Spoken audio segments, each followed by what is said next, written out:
મોજે દરિયામાં તમામ ખોજી મિત્રોનું સ્વાગત છે.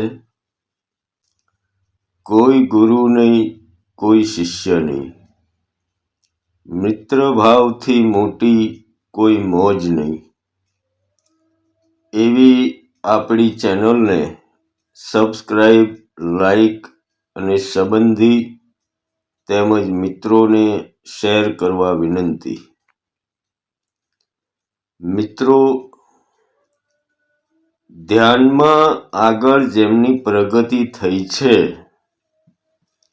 એવા અમુક મિત્રોના ફોન આવેલા અને અમુકને જે ડર લાગે છે ધ્યાનના અનુભવોથી, એના વિશે આજે વાત કરીએ. અને અમુક લોકો કહેતા હોય છે કે એવા સમયે એમણે જો ગુરુ કરેલા હોય તો એ આગળ આવે અને ધક્કો મારી આપે છે. પણ એ તદ્દન ખોટી વાત છે. મૃત્યુ પછી તમારી યાત્રા એકલાની જ છે. અને ધ્યાનમાં જે અગોચરની યાત્રા છે એ પણ તમારી યાત્રા એકલાની જ છે. કફન બાંધીને બેસવા સિવાય કોઈ રસ્તો નથી.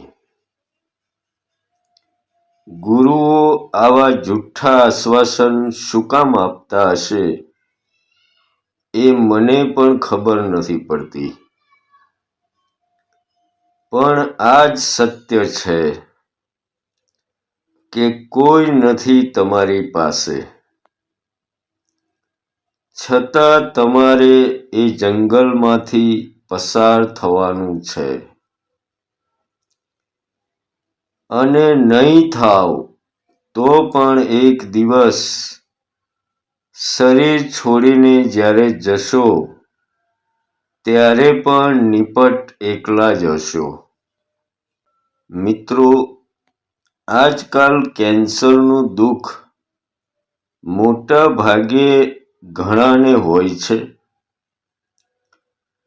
કોઈ કેન્સરના દર્દીને પૂછી જોજો કે કોણ છે એની સાથે ભીતરમાં. કોઈ નથી હોતું. સગાવાલા બહુ તો ખબર કાઢવા જાય, એથી વિશેષ આર્થિક મદદ પણ કરે, છતાં એ મનુષ્ય તો ભીતરમાં અસહ્ય વેદના લઈને એકલો જ છે. એનું ભીતરનું દુઃખ તમે કેવી રીતે જાણી શકો? યા તમે કેવી રીતે લઈ શકો? પળે પળ આવતું મોત એને અંદરથી તોડી નાખે છે. બહારે બધાની સામે ભલે હસતો રહે, પણ ભીતરની વેદના અસહ્ય હોય છે. એને કેન્સરથી થતી પીડા કરતા એ વેદના વધુ હોય છે કે કોઈ એમાં મને સહકાર આપી શકે એમ નથી. એ દુઃખ ફક્ત અને ફક્ત એનું પોતાનું આગવું દુઃખ છે. ભીતરની એકલતા. એટલે કહું છું કે કોઈ ભગવાન, કોઈ ગુરુ, કોઈ નહીં આવે. જિંદગીનો જંગ તમારે અને ફક્ત તમારે એકલા હાથે જ લડવાનો છે. એટલે એકલા રહેતા અને એકલા લડતા શીખો. અને એથી ઉત્તમ છે કે તમે જીવતા મોતને જોઈ લો. અને જો એમ કરી લેશો તો ઘણાને તમે તારી પણ શકશો. એટલે કોઈ ડર રાખ્યા સિવાય બધું 1000 હાથવાળાને સોંપીને યાત્રા ચાલુ રાખવી? મારી પાસે એવું કોઈ જૂઠ્ઠું આશ્વાસન તમને નહીં મળે, પણ હા, આપણે એ યાત્રાને સરળ બનાવવાની કોશિશ જરૂર કરીશું. આમ તો સંતોએ ધ્યાનની વાત જરૂર કરી છે, પણ ક્યાંય એની ભયાનકતાની વાતનો ઉલ્લેખ મળતો નથી. બધા જ સંતો ભક્તોની વાતમાં એક વાત જરૂર આવે છે કે ભાઈ મરજીવા મોજું માણે. એનો મતલબ એ થાય કે મરજીવા બનવું તો પડશે જ તમારે. અને જો એને ઊંડું વિચારીએ તો એ પણ થાય કે ધ્યાનમાં મરી જવાનો અનુભવ પણ થશે. કદાચ એ સંતોને ખબર હશે એટલે ચોખ્ખું નથી કહ્યું, પણ ઈશારા તો જરૂર કર્યા છે. પણ તમે ગભરાતા નહીં, મરજીવા બની જજો. એટલું યાદ રાખજો કે પ્રસવ પીડા જેટલી વેદનામાંથી પસાર થવું પડે કદાચ, પણ મરી નહીં જાઓ. એટલું તમે ચોક્કસ યાદ રાખજો કે મરી જવાના નથી. ફક્ત તમને એવો અનુભવ થશે કે તમે મરી રહ્યા છો, પણ મરશો નહીં કદી. હવે ધારો કે તમે રેગ્યુલર ધ્યાનમાં બેસો છો, તમને કાંઈ થતું નથી. તમને એવું લાગે છે કે કાંઈ થતું નથી, કોઈ અવનવા અનુભવો થતા નથી, પણ તમારી અંદરના સ્ટ્રક્ચરમાં ફેરફાર તો જરૂર ચાલુ જ હોય છે. અને એક દિવસ આવશે કે તમે આનંદ સાગરમાં ડૂબી જશો, યા તો તમને સામે મોત દેખાશે. એ પછી જેવી તમારી આગળ પાછળની સાધના, જેવું તમારું ભાથું, પણ પરિણામ અવશ્ય મળશે. અને જે પણ પરિણામ આવે એમાં કોઈ ગુરુ, કોઈ ભગવાન, કોઈ તમને બચાવવા નહીં આવે. તમારે જ એ પંથે આગળ વધવું પડશે. એટલે સંતોએ કહ્યું છે કે મરજીવા મોજું માણે. હવે તમે જુઓ કે બાળકને પહેલા ધોરણમાં અભ્યાસમાં મૂકવામાં આવે, પછી ધીરે ધીરે એ પરિપક્વ થાય, પછી છેક 10મા ધોરણમાં જાય ત્યારે બોર્ડની પરીક્ષા લેવામાં આવે છે. એમ ધ્યાનમાં પણ તમે ધીરે ધીરે પરિપક્વ થશો, પછી તમારું બોર્ડ આવશે. એટલે તમે 2-4 મહિના બેસો અને બોર્ડ માગો તો નહીં મળે વાલા. એટલે સંતોએ કહ્યું છે કે ધારણા ધરજો ધીરજની. હવે આપણે પરિપક્વ બનવાની વાત જોઈએ. તો અમુક સાધકોના ફોન આવતા હોય છે કે આટલા અનુભવો થઈ ચૂક્યા છે, છતાં પણ હવે અટકાવ ક્યાં થાય છે એ ખબર નથી પડતી. એમના માટે પણ આજે જોઈએ કે ધ્યાનમાં આટલા અનુભવો થઈ ચૂક્યા પછી પણ હજી એમને મંજિલ કેમ નથી મળતી. તો મિત્રો, તમારા ગુરુઓ જે તમને સારું સમજાવતા હોય અને તમને જ્ઞાની પણ બનાવી દેતા હશે, પણ મારી પાસે એવી કોઈ સરળ સાધના નથી કે તમારા ડબલ બેડમાં સૂતા સૂતા જ આરામથી એને બોલાવી લેશો.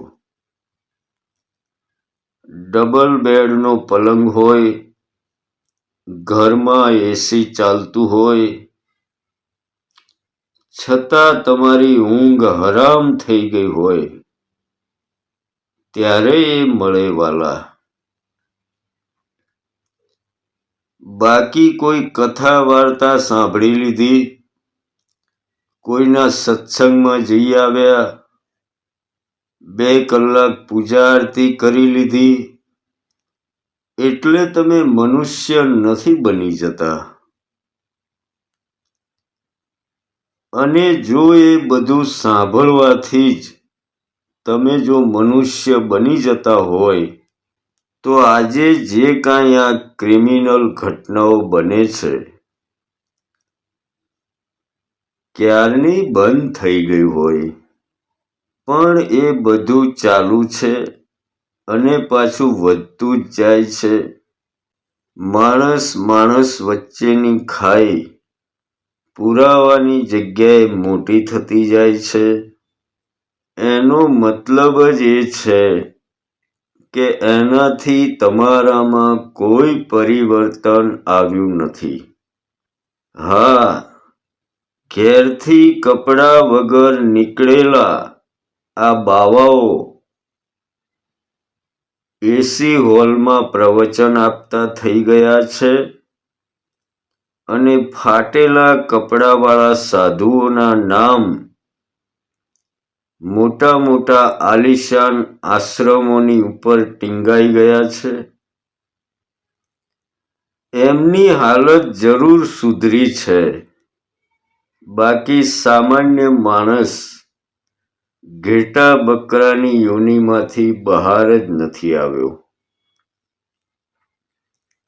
એટલે કહું છું મિત્રો કે ભક્તિ એટલી સસ્તી નથી.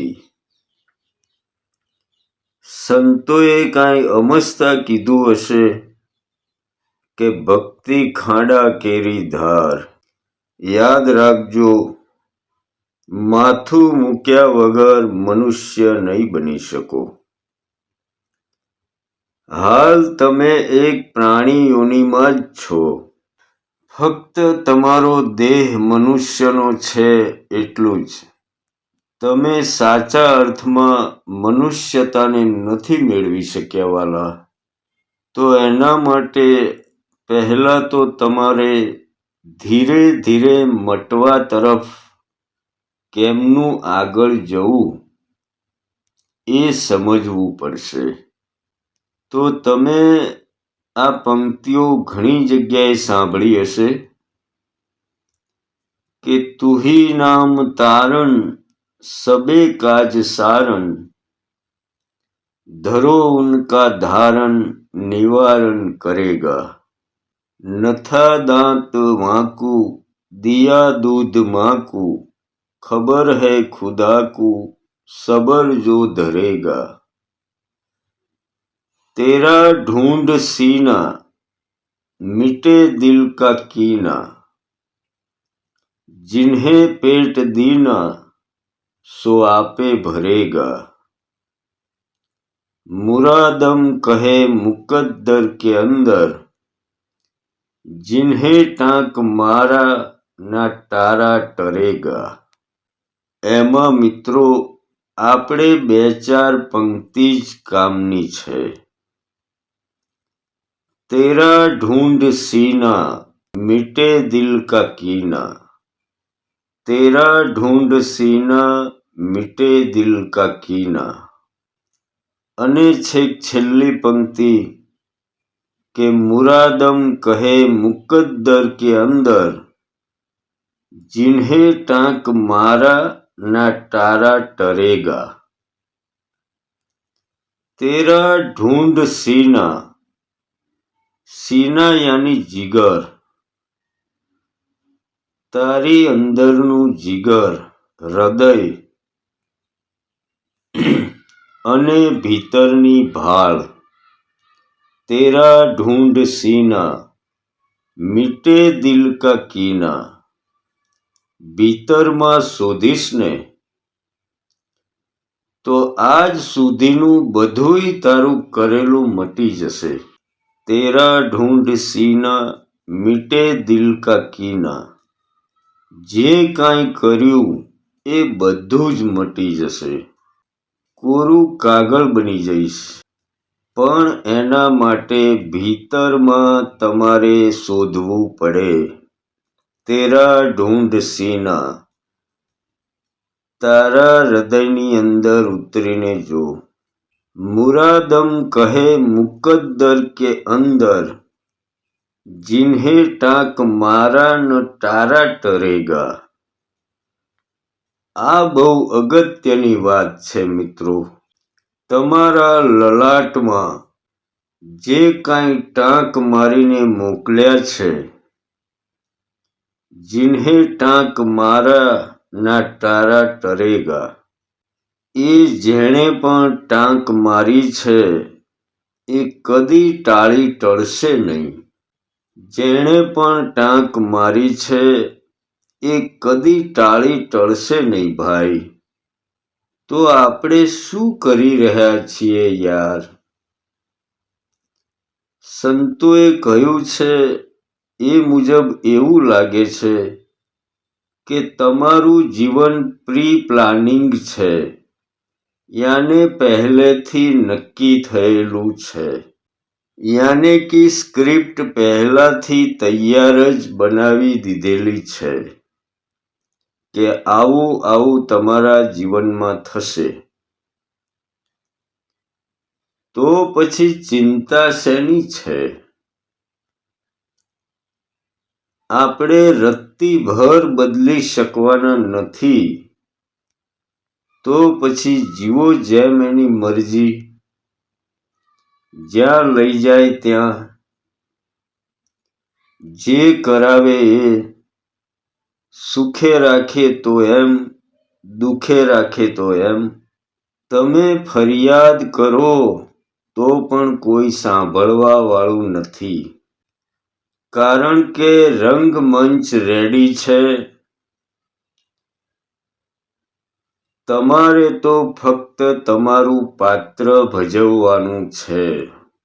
તમારે ક્યાં કંઈ ઉપાધિ કરવાની આવે છે? કોઈના બાપ, કોઈના બેટા, કોઈના પતિ, પત્ની, કોઈના નોકરિયાત, ધંધાદારી. જે પાત્ર મળ્યું એ ભજવે જાવ ને. તમારે ડખા શેના છે? પણ ડખા એ છે કે તમારે ડિરેક્ટર બનવું છે. તમને ક્યાંય કામ મળતું નહોતું. તમે આજીજી કરી કે મને યાર કામ આપો. એક નાનકડો પણ રોલ આપો તમારી ફિલ્મમાં. અને ઉપરવાળા ડિરેક્ટરે તમારી વાત ધ્યાનમાં લીધી અને તમને એક રોલ આપ્યો. તમે રાજી થઈ ગયા. પણ ધીરે ધીરે એ રોલ હવે તમને પસંદ નથી. તમારે ડિરેક્ટરથી શિકાયત છે કે તે મને ખોટો રોલ આપ્યો છે. એટલે ડખા છે મિત્રો. અને તમે જુઓ કે પ્રી પ્લાનિંગ જીવન ના હોત તો આ જ્યોતિષવાળાઓ માખીઓ ના મારતા હોત. જ્યોતિષવાળાઓએ ડિરેક્ટરની સ્ક્રિપ્ટ કાં તો ચોરી લીધી હોય એવું લાગે છે, કાં તો એને મળીને આવેલા હોય એમ તમને કહી દે છે કે હવે પછી તમારે જીવનમાં આવું આવું થશે. અને તમે માની પણ લો છો. અઠ્ઠે કઠ્ઠે સાચું પડી જાય તો તમે બીજા 2-5 જણાને પણ કહો છો. અને એમ જ ભીડ વધતી જાય છે. એટલે જે તમારી ડિરેક્ટર સાથે શિકાયત છે એ કાઢી નાખો. જેવું પણ જીવન આપ્યું છે તારો અહોભાવ. બસ મોજમાં રહો. કશું બદલી નાખવાની કોશિશ ના કરો. જે પણ આવે જીવનમાં સમજો કે તમારે એમાં રોલ ભજવવાનો છે બસ. બીજું કાંઈ નથી. એક સારામાં સારા અભિનેતા બનો. એને કહેવાય સ્વીકાર ભાવ, એક્સેપ્ટેબિલિટી. હવે એને બીજી રીતે સમજીએ કે ધારો કે તમે એક કંપનીમાં કામ કરો છો. બહુ નાની પોસ્ટ છે તમારી.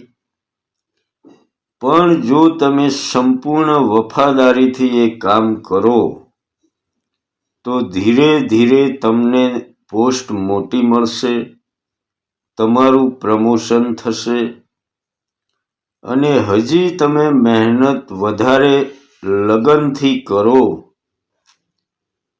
સંપૂર્ણ જીવન તમારું કંપનીને આપી દો,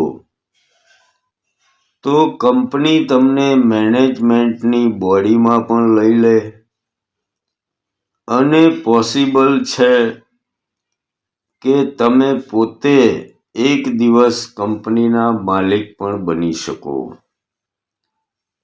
પણ એની સામે શરત એ છે કે કંપનીના કોઈ પણ રૂલ્સથી તમને શિકાયત હોવી જોઈએ નહીં. એટલે પહેલું મટવાની વાત થઈ કે તમે સંપૂર્ણ સ્વીકાર ભાવ રાખો. મારજે કે તારજે તું અધવચ્ચે રાખજે, એની દરકાર મેં ના રાખી હો રામ. જેટલો સ્વીકાર ભાવ રાખશો એટલું તમે દરેક સેકન્ડ એની નજીક જતા જશો અને ધીરે ધીરે મટતા પણ જશો. જીવનમાં કોઈ પણ ઘટના ઘટે સમજો કે એ પ્રી પ્લાનિંગ હતી, પહેલેથી નક્કી હતી. એટલે ચિંતા છોડો યાર. હવે તમને કોઈ ભૂવા જાગરિયા યા જ્યોતિષી કહેતા હોય કે તમને આ ગ્રહ નડે છે કે તમારા પિતૃ નડે છે યા તો કોઈ તમારા દેવી યા દેવતા નડે છે, તો ભાઈ કોઈ ગ્રહોને કે કોઈ દેવી દેવતાને કે કોઈ નક્ષત્રોને એવી નવરાશ નથી કે તમને નડવા આવે. બસ તમે જ તમને નડો છો. યાદ રાખજો મિત્રો, તમે જ તમને નડો છો. બાકી આ દુનિયાનું કોઈ પરિબળ તમને નડવા રાજી નથી. અસ્તિત્વ અને એમાં રહેલા પરિબળો એમના પોતાના રોલ નિભાવવામાં એટલા વ્યસ્ત છે કે એમને એવો કોઈ સમય નથી કે તમને નડવા આવે. તમે જ તમને નડો છો.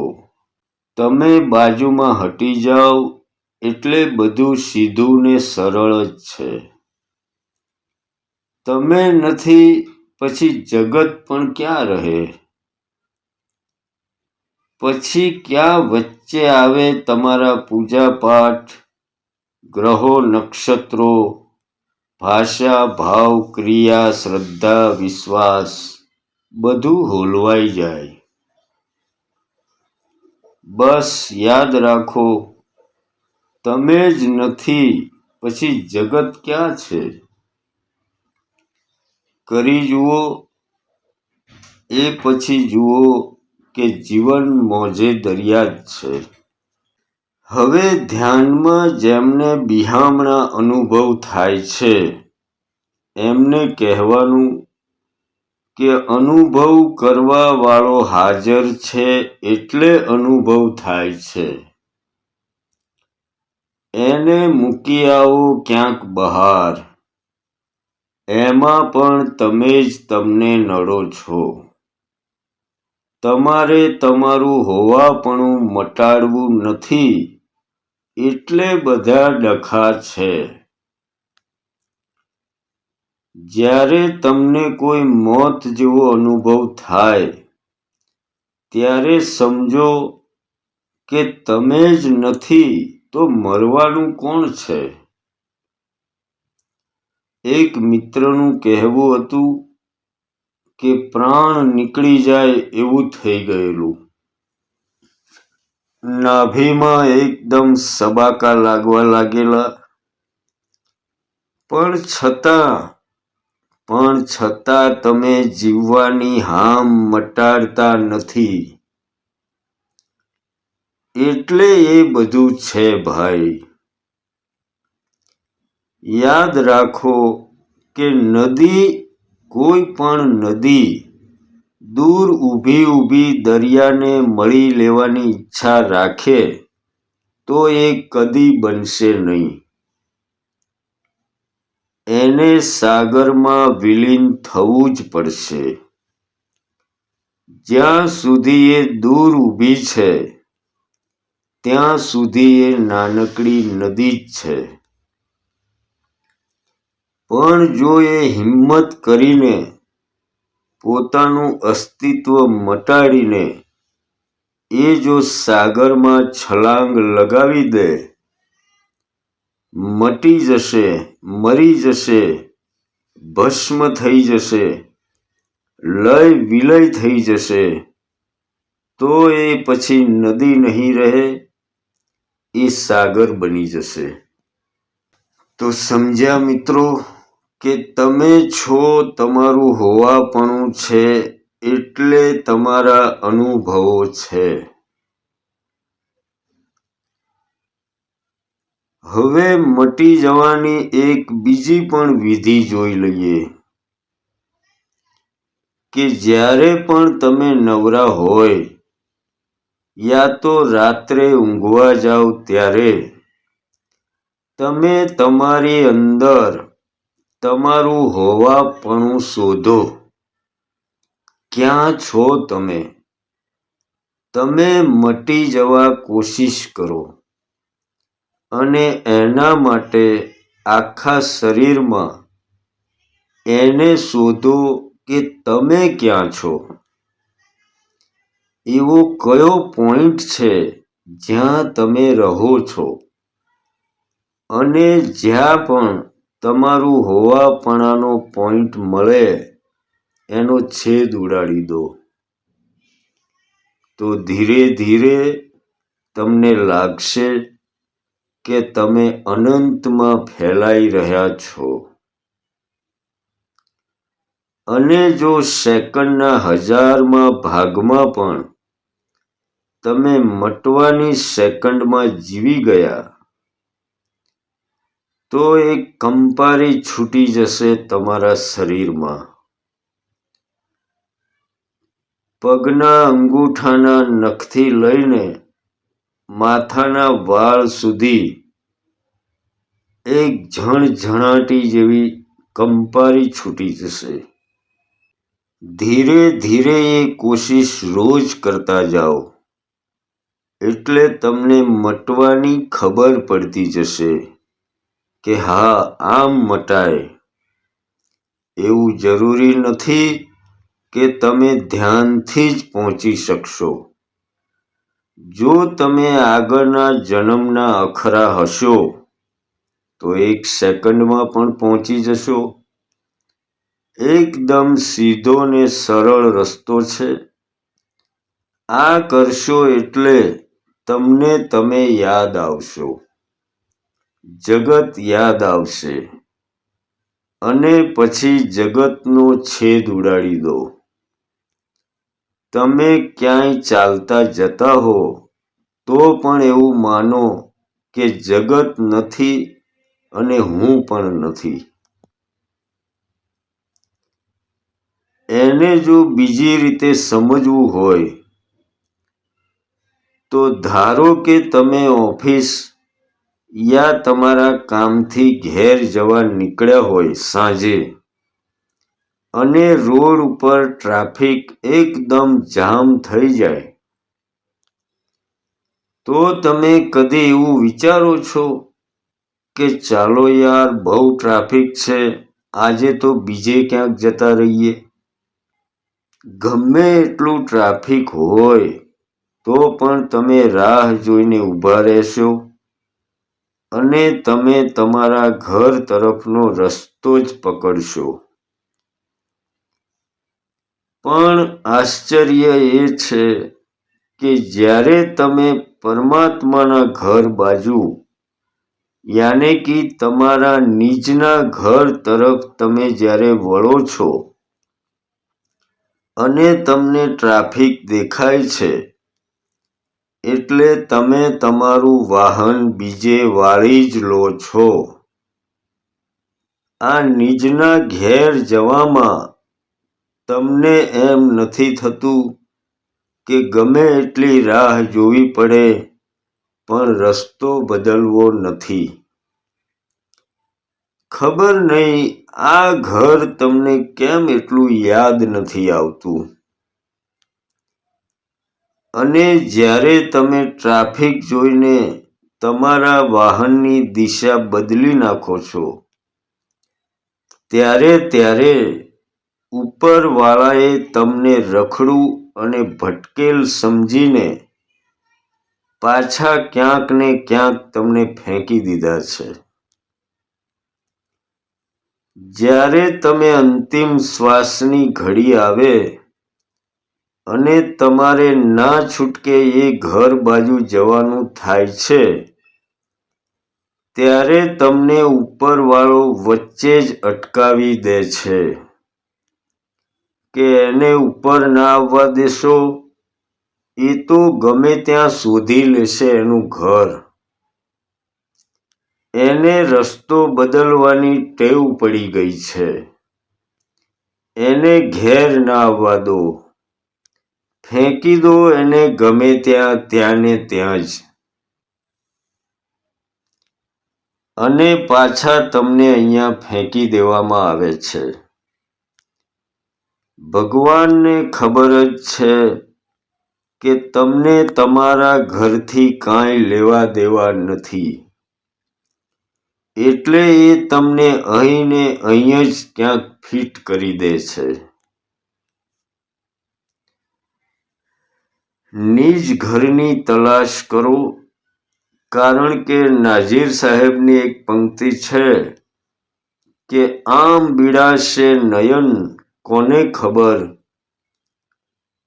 થઈ જશે સૂના સદન કોને ખબર. એટલે તમારા સદન સૂના થઈ જાય એ પહેલા કોશિશ કરો કે નિજ ઘર જલ્દી પહોંચી શકો. અને એમાં કાંઈ પણ મૂંઝવણ હોય તો આ મોજે દરિયાના દાસને યાદ કરજો. વચ્ચે એક બેન કહેતા હતા કે હું અભણ છું, ફોનમાં તમારી સાથે કેમ વાત કરવી એ મૂંઝવણમાં હતી. પણ આ માહોલ તમારા ભારેખમ ગુરુઓએ બનાવ્યો છે કે લોકો પૂછતા પણ મૂંઝાય છે.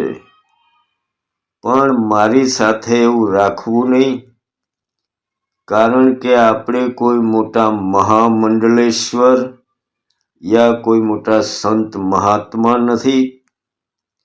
ગમે ત્યારે ફોન કરી દેવો, જરાય મૂંઝાયા વગર.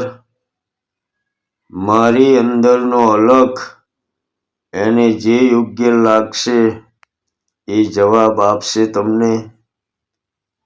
અને આ નંબર ઉપર વોટ્સઅપ નથી એટલે મેસેજ કરવો નહીં, સીધો ફોન કરી દેવો. તો મળીશું મિત્રો આવતા એપિસોડમાં.